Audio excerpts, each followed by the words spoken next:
Iran ইস্যুতে এবার কিছুটা নরম সুর মার্কিন প্রেসিডেন্ট ডোনাল্ড ট্রাম্পের কণ্ঠে। বুধবার হোয়াইট হাউসে সাংবাদিকদের সঙ্গে মতবিনিময়ে ইরানে বিক্ষোভকারীদের হত্যা ও মৃত্যুদণ্ড বন্ধ হয়েছে বলে দাবি করেন তিনি।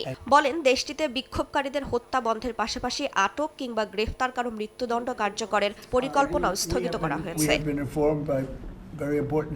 আমাদের বিশ্বাসযোগ্য সূত্র থেকে জানানো হয়েছে ইরানে হত্যাকাণ্ড বন্ধ হয়ে গেছে, কোনো মৃত্যুদণ্ডের পরিকল্পনা নেই। এর আগে ট্রুথ সোশ্যালে এক বার্তায় ইরানের আন্দোলনকারীদের বিক্ষোভ চালিয়ে যাওয়ার আহ্বান জানান ট্রাম্প। এদিন ইরানের বিরোধী দলীয় নেতা রেজা পাহলভির প্রসঙ্গ টেনে মার্কিন প্রেসিডেন্ট বলেন, তিনি চমৎকার মানুষ, তবে ক্ষমতা দখলের জন্য ইরানের অভ্যন্তরে জনগণের সমর্থন আদায় করতে পারবেন কিনা তা নিয়ে অনিশ্চয়তা রয়েছে। ট্রাম্পের বক্তব্যের পর ইরানের পররাষ্ট্রমন্ত্রী আব্বাস আরাকচিও জানান, সরকার বিরোধী বিক্ষোভকারীদের মৃত্যুদণ্ড কার্যকর করার কোনো পরিকল্পনা তেহরানের নেই। টানা কয়েক সপ্তাহ ধরে সরকার বিরোধী বিক্ষোভে উত্তাল ইরান। এর মধ্যেই দেশটিতে যে কোনো সময় হামলার হুমকি দিয়ে আসছেন ডোনাল্ড ট্রাম্প।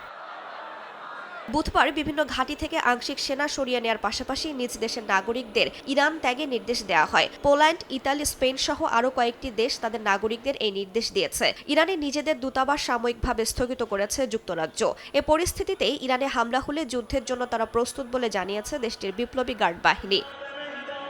এদিকে বুধবার গভীর রাতে হঠাৎ নিজেদের আকাশসীমা বন্ধ করে দিলেও কয়েক ঘণ্টা পর আবারও খুলে দিয়েছে ইরান। প্রায় 5 ঘণ্টার মতো বন্ধ থাকে ইরানের আকাশসীমা। এই সময়ের মধ্যেই চরম বিপাকে পড়ে ভারতীয় বেসরকারি বিমান সংস্থাগুলো। বিবৃতিতে জানানো হয়, এয়ার ইন্ডিয়া, ইন্ডিগো ও স্পাইস জেটের বহু আন্তর্জাতিক ফ্লাইটে বিঘ্ন ঘটেছে এবং অনেক ফ্লাইট বাতিলও করতে হয়েছে। বৃহস্পতিবার সকালেও যুক্তরাষ্ট্রগামী অন্তত 3টি ফ্লাইট বাতিল করেছে এয়ার ইন্ডিয়া। এর আগে গত জুনে ইসরায়েলের সঙ্গে 12 দিনের যুদ্ধে এবং ইসরায়েল হামাস সংঘাতের সময় ইরান একাধিকবার আকাশসীমা বন্ধ করে দেয়। রাইসা জান্নাত, সময় সংবাদ।